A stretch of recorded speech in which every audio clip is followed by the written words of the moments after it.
Marcus wakes up at 6:15 every morning. Same alarm, same commute, same desk. He earns $68,000 a year as a marketing coordinator in Chicago. On paper, that sounds fine. But every 2 weeks, his paycheck hits his account, and within days, it's mostly gone. Rent, insurance, student loans, groceries, gas. He's not reckless with money. He's not making bad decisions. But he sits at his desk every morning with a quiet feeling he can't quite name. Like, no matter how many hours he puts in, the numbers never really change. Have you ever felt that way? Like, no matter how hard you work, it's never enough? If that feeling sounds familiar, keep watching, because what Marcus is experiencing has a name, and millions of American workers are living it right now. Here's what the data tells us about where Marcus fits in. The cost of living in the United States has risen sharply over the past decade. Housing, healthcare, childcare, all outpacing wage growth. Surveys conducted in 2025 found that around two-thirds of U.S. workers reported symptoms of burnout, not occasional stress, sustained exhaustion. Younger workers are especially affected. Many are doing more with less and feeling less secure despite working harder. Research summarized by the World Health Organization has linked working 55 or more hours a week to increase risk of stroke and heart disease. And workplace stress is estimated to cost the U.S. economy hundreds of billions of dollars annually in lost productivity. So this isn't just a personal problem. It's a structural one, built into how most jobs are designed. And Marcus, sitting at that desk in Chicago, is experiencing exactly what the data describes. Here's the part that most people don't talk about openly. A salary feels like security. It's predictable, it's consistent, it shows up on time. But it can disappear in an afternoon. Layoffs, restructuring, automation replacing entire departments. Marcus has watched 3 colleagues lose their jobs in 2 years. Each one thought their position was stable. And even when the job stays, inflation quietly erodes what that paycheck can actually buy. Marcus is earning the same salary he earned 18 months ago, but his rent went up 12%. Groceries cost more. His car insurance went up. The paycheck didn't change. The world did.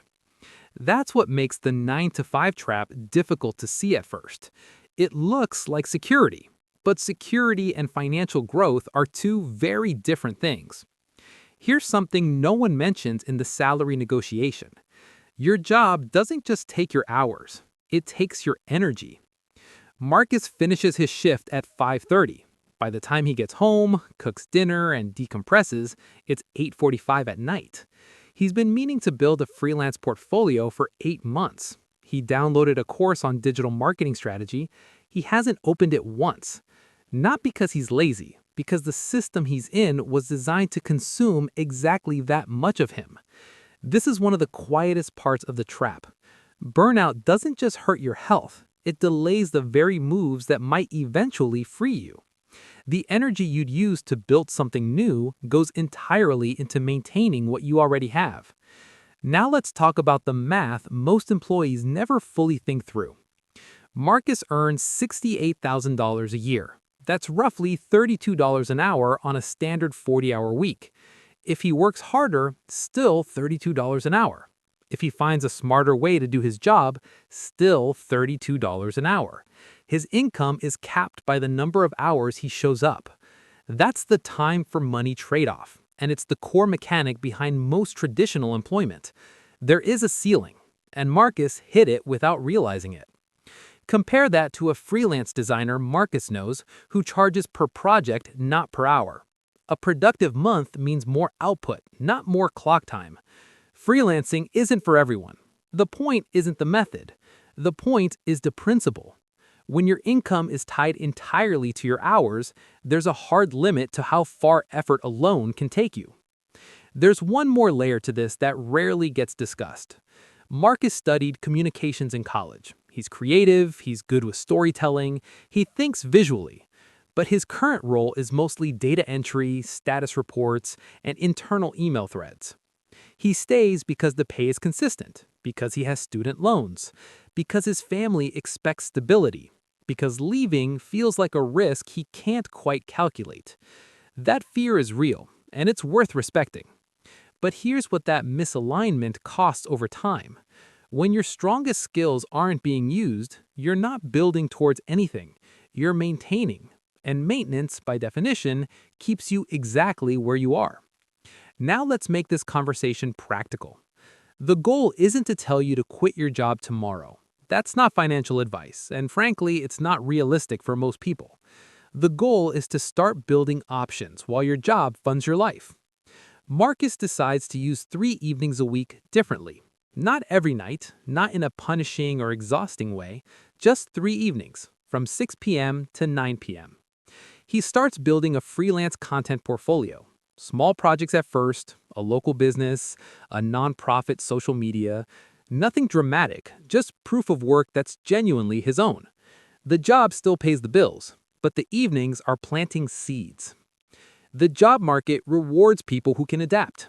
Digital marketing, data analysis, AI tools, consulting communication. These skills translate across industries and employment types. Marcus picks one, digital analytics, and spends 90 minutes a week on it, not to leave his job immediately, to expand what he's worth in the market over time. Skills compound. A job title on a resume doesn't always. Financial options require financial breathing room. Marcus starts tracking where his money actually goes. Not obsessively, just honestly. He cancels 2 subscriptions he forgot he had. He moves $200 a month into a savings account labeled Exit Fund. Not to escape next month, to create the quiet feeling that he could if he ever needed to. That feeling alone changes how he shows up at work every day.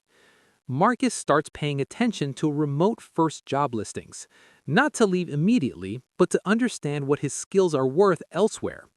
Reclaiming the commute, adjusting the schedule, removing the open office. For many workers, that shift alone restores the energy the 9 to 5 consumed. Before we close, one note that really matters. Every financial situation is different. Career changes, side income, and financial strategies all carry real risk. What works in one city, one industry, and one life stage may not work in another. Nothing in this video is personalized financial advice. It's a framework for thinking more clearly, not a guarantee of any outcome. Awareness always comes before action. Marcus still works his 9 to 5. He didn't quit, he didn't make a dramatic leap, but something shifted. He stopped treating his paycheck as the ceiling. He started treating it as the foundation. And that quiet reframe is where most real financial journeys actually begin. Not with a windfall, not with a viral business idea, with awareness, with intention, with one small decision at a time. The 9 to 5 is not the enemy. Staying stuck inside it without a plan, that's the trap. If this kind of conversation is useful to you, subscribe and keep exploring with us. We cover money, skills, and the kind of financial thinking that doesn't require reckless risks to build a more intentional life. See you in the next one.